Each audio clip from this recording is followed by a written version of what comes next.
நியாயமான முறையில் ஏற்படக்கூடிய செல்வ பலத்தை, நியாயமான முறையில் அமையக்கூடிய பண பலத்தை தெரிந்து கொள்ள 2, 5, 9, 11 ஆகிய வீட்டின் அதிபதி கிரகங்களின் பலத்தை கொண்டு நாம் அறிகின்றோம்.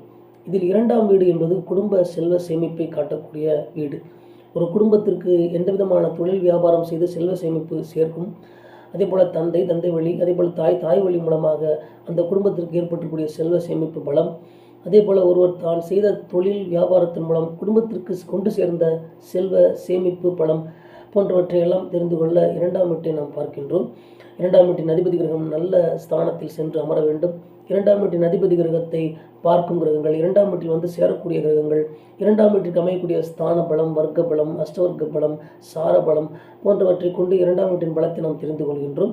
அதே போல முக்கியமாக குரு பகவான், சுக்கிர பகவான், சந்திர பகவானின் பலத்தை பொறுத்து அந்த ஜாதகத்தில் குடும்ப செல்வ சேமிப்பின் 2ஆம் வீட்டின் பலத்தை நாம் தெரிந்து கொள்கின்றோம்.